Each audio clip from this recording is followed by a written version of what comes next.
velocidade indicada, calibrada, equivalente, aerodinâmica, número Mach e mais. Para que serve esse cone pendurado na cauda de alguns aviões de teste? Tudo isso é o assunto do vídeo de hoje.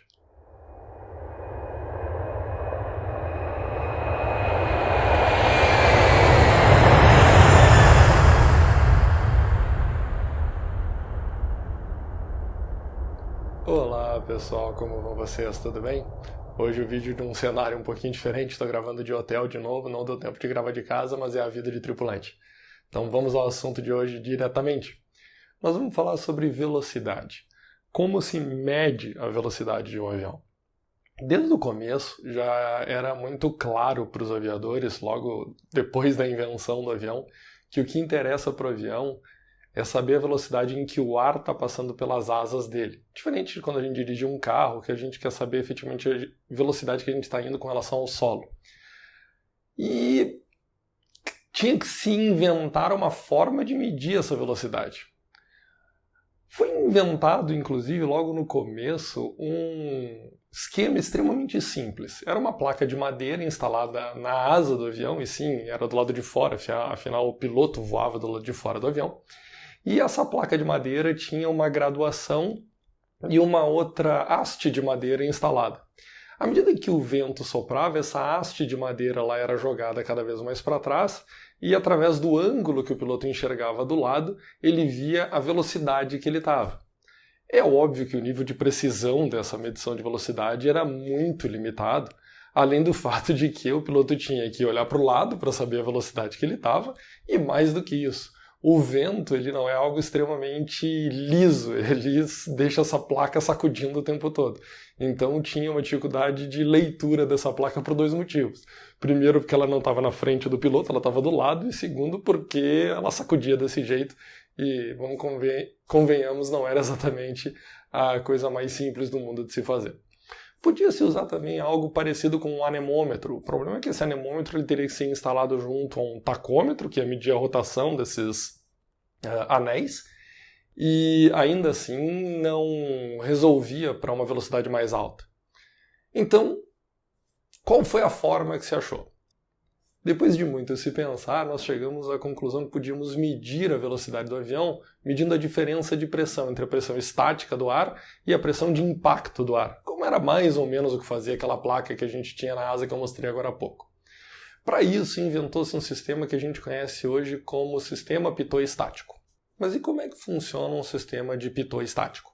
Existe um sensor, que é um tubo de pitot, que tem duas tomadas de pressão.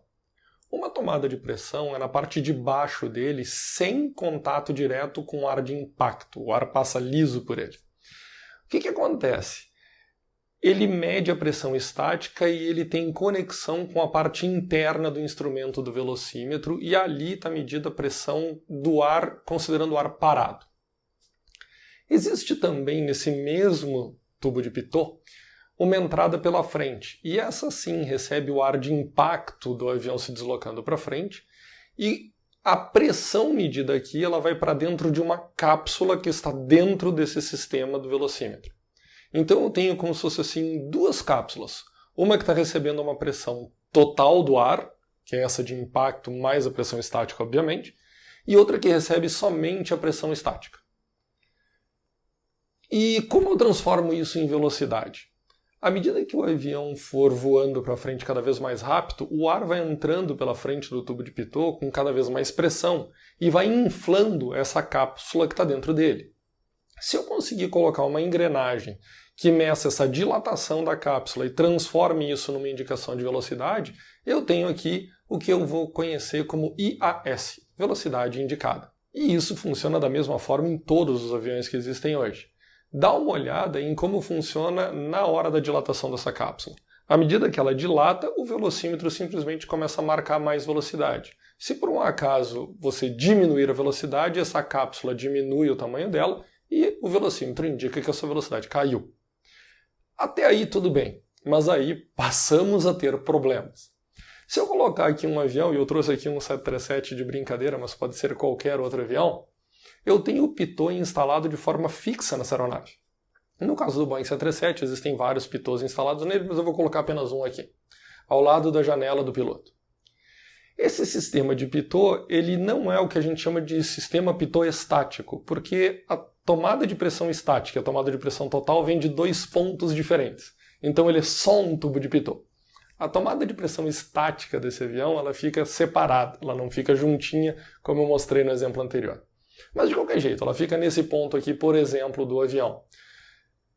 E eu tenho também um sensor de ângulo de ataque. Para que o sensor de ângulo de ataque é importante, eu já vou contar. Deem uma olhada no ar passando por esse avião. Quando o ar passa por esse avião, o tubo de pitot recebe o ar exatamente de frente neste exemplo que eu coloquei. Agora, eu vou mudar o ângulo de ataque desse avião. Quando eu mudo o ângulo de ataque desse avião, você vê que o tubo de pitot já não recebe o ar de impacto exatamente de frente, afinal ele é uma peça fixa na aeronave. Mesmo a tomada de pressão estática, agora começa a medir uma pressão que não é exatamente a pressão estática, em função da deformação que o ar começa a sofrer ao redor da aeronave e que não estava prevista uma deformação diferente daquela da aeronave alinhada. O sistema todo é calibrado para um ângulo de ataque. Então como é que eu faço para não ter erros de leitura quando eu tiver ângulos de ataque diferentes? Bom, eu sinto dizer que tu não faz, pelo menos não em aeronaves de pequeno porte.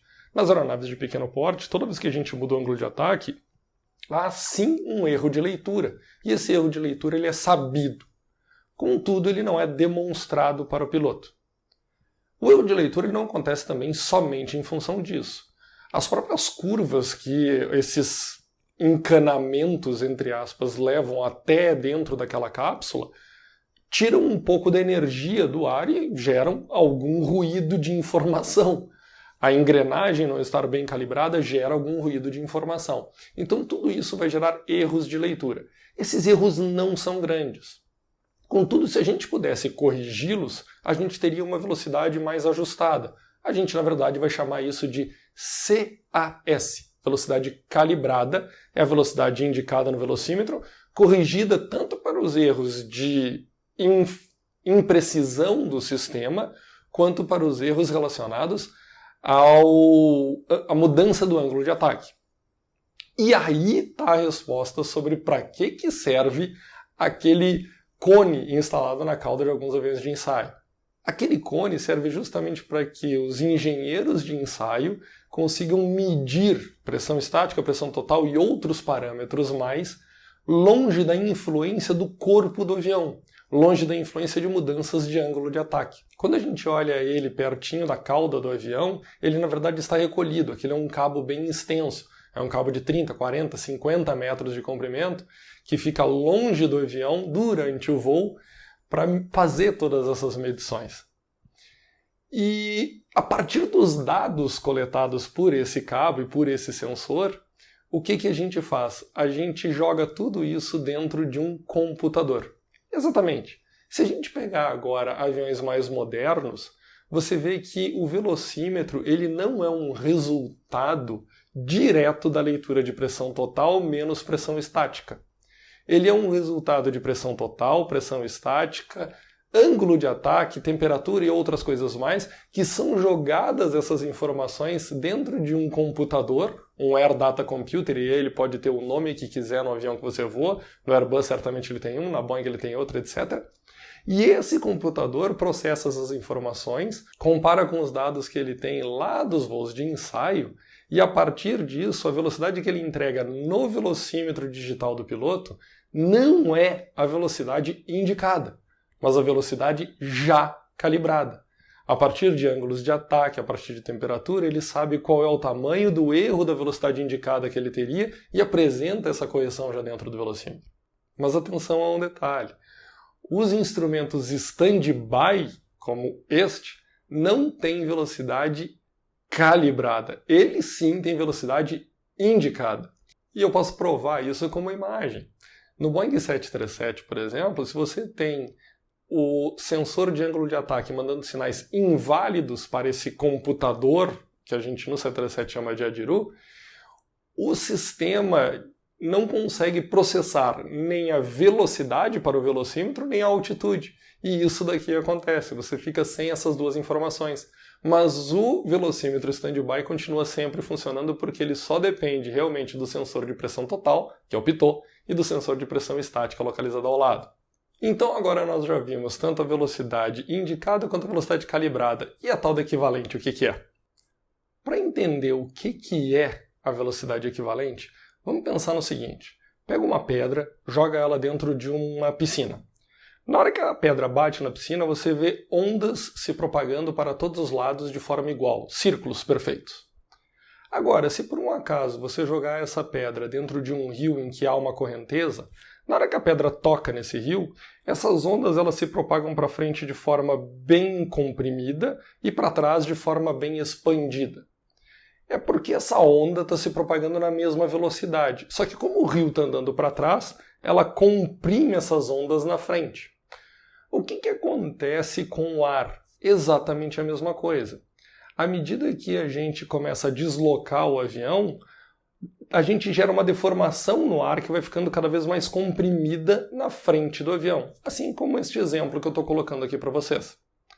Então a gente tem que entender um detalhe. Essa compressão das ondas na frente do velocímetro, ou melhor, na frente do tubo de Pitot, gera um aumento de pressão daquela pressão total que está sendo medida pela cápsula dentro do velocímetro. Então a pressão total da cápsula do velocímetro ela é na verdade a soma de três coisas. A pressão estática e a pressão dinâmica. Só que a pressão dinâmica a gente vai dividir em dois.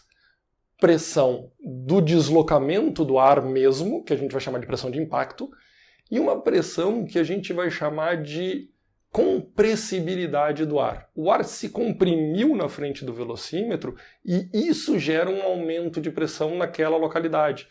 Então o velocímetro ele é calibrado pensando nisso.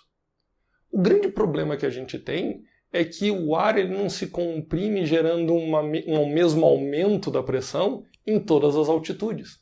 À medida que a gente vai ficando cada vez mais alto, a gente vai ficando com o ar cada vez mais rarefeito e é mais fácil de comprimir o ar quando ele é mais rarefeito. Então começa a gerar um erro de leitura cada vez mais alto, ou seja, a velocidade indicada no nosso velocímetro ela foi ajustada para uma capacidade de compressão do ar ao nível do mar. Mas como a gente está mais alto, o ar é mais fácil de comprimir, o velocímetro passa a entender que a pressão total, na verdade, é mais alta do que ela realmente é. E a nossa velocidade equivalente, ela é uma velocidade um pouquinho mais baixa. A velocidade que o velocímetro deveria estar lendo é uma velocidade um pouquinho mais baixa do que ele realmente lê. O piloto se preocupa com essa velocidade? Não, vamos ser sinceros, ele não se preocupa com essa velocidade. Mas eu queria trazer para vocês como curiosidade qual é o tamanho desse erro, qual é o tamanho da diferença entre a velocidade calibrada e a velocidade equivalente, que é se a gente pudesse corrigir o velocímetro o tempo todo para que ele medisse a compressibilidade correta do ar, dependendo da altitude e da velocidade que nós estamos. Aí eu trouxe um exemplo, que a gente está voando aqui a 33 mil pés com 280 nós. Isso daqui daria um erro de leitura no nosso velocímetro de cerca de 15 nós nessa carta. Então a nossa velocidade equivalente, que é a velocidade que o velocímetro realmente deveria estar lendo, é de 265 nós, se a gente descontar essa questão da pressão na frente do tubo de Pitot. Faltou só a gente falar então da velocidade aerodinâmica, que também é conhecida como velocidade verdadeira, ou em inglês, True Airspeed, a gente chama de TAS. A TAS eu não vou explicar de uma maneira exatamente muito convencional. Para falar para vocês de TAS, eu vou fingir que o nosso velocímetro é completamente diferente de tudo que eu expliquei até agora. Eu vou fingir que o nosso velocímetro é, na verdade, apenas um sensor que registra o intervalo de tempo em que duas moléculas de ar tocam esse sensor à medida que a gente se desloca. Só que esse sensor só tem uma calibragem. Esse sensor ele acredita que as moléculas de ar estão afastadas sempre 1 centímetro uma da outra. O que acontece? Se eu tenho um intervalo de tempo de 1 segundo entre duas moléculas de ar batendo no sensor, e eu sei que essas moléculas estão 1 centímetro separadas, eu diria para ti que a minha velocidade é de 1 centímetro por segundo. À medida que a gente sobe, quando o ar começa a ficar mais rarefeito, essas moléculas começam a ficar cada vez mais espaçadas. Agora imagina que nesse outro cenário que eu estou mais alto, eu também tenho duas moléculas de ar batendo com exatamente um intervalo de 1 segundo nesse sensor do nosso velocímetro. O nosso velocímetro não sabe que essas moléculas se separaram. Ele acha que elas continuam tendo 1 centímetro de separação. Se ele acha isso, a velocidade que ele vai indicar também é de 1 centímetro por segundo. Ou seja, os dois aviões aqui do meu exemplo marcariam exatamente a mesma velocidade. Botei um velocímetro aqui só para ilustrar, digamos, 100 e poucos nós. Só que se a gente soltar esses aviões e deixar eles voarem, a gente vai ver que o avião que está mais alto está voando muito mais rápido do que o avião que está mais baixo. Afinal, aquelas moléculas estavam mais separadas. Apesar do que o velocímetro indica, a velocidade real do avião, a velocidade verdadeira do avião, é bem maior. Então, o que é a velocidade aerodinâmica? A velocidade aerodinâmica é a nossa velocidade calibrada, corrigida para tudo aquilo que faz essas moléculas de ar ficarem mais separadas. E tem duas coisas que fazem isso acontecer. Variação na pressão, que a gente acabou de ver, e variação na temperatura. Toda vez que o ar está mais quente, essas moléculas também ficam mais separadas, o que faz uma mesma velocidade indicada representar uma velocidade verdadeira maior do que quando está mais frio. Eu tinha dito que até essa era a última, mas na verdade tem mais uma. É o tal do número Mach. O que é o número Mach? O número Mach nada mais é do que a relação entre a velocidade verdadeira que o avião tem e a velocidade do som. A razão entre essas duas coisas. Eu dizer que eu estou voando Mach 0.5 significa que eu estou voando na metade da velocidade do som. 0.7, 70% da velocidade do som. O problema que a gente precisa identificar é, primeiro, como calcular a TAS do avião. Segundo, qual é a velocidade do som? Porque a velocidade do som, ela varia em função da temperatura. Se ela varia em função da temperatura, o que a gente precisa saber é qual é a temperatura do lado de fora, para saber com certeza qual é a velocidade do som do lado de fora, para poder comparar com a TAS e, por fim, receber o nosso número Mach como informação. Por isso é muito importante que a gente tenha um sensor de temperatura para o número Mach funcionar. Se a gente considerar uma atmosfera sem qualquer tipo de inversão térmica, em que à medida que a gente sobe realmente sempre fica mais frio, a gente vai ver que o mesmo número Mach representa uma velocidade indicada cada vez mais baixo, justamente em função dessa análise anterior. E isso daí eu quero mostrar para vocês duas aeronaves voando, por exemplo, a Mach 0.79. Dependendo da altitude que ela está, mostrada aqui para vocês, isso pode representar um pouco mais de 230 ou até 330 nós. O contrário também é verdadeiro. Uma mesma velocidade indicada representa números Mach muito diferentes em altitudes diferentes. Veja aqui o exemplo do quanto representa em número Mach meros 240 nós, dependendo da tua altitude. Esse foi o assunto do vídeo de hoje, espero que vocês tenham gostado, ele é um assunto um pouco mais básico, mas muito importante para o assunto da semana que vem. Vou dar spoiler.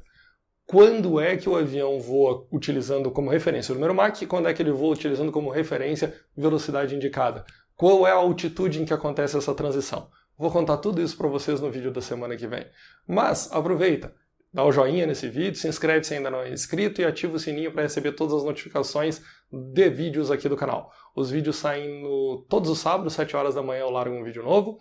Aproveita para comprar o livro Aircraft Performance Weight and Balance. O link na descrição aqui do vídeo para a compra. Tá legal? Me segue lá nas redes sociais, um abraço e até semana que vem.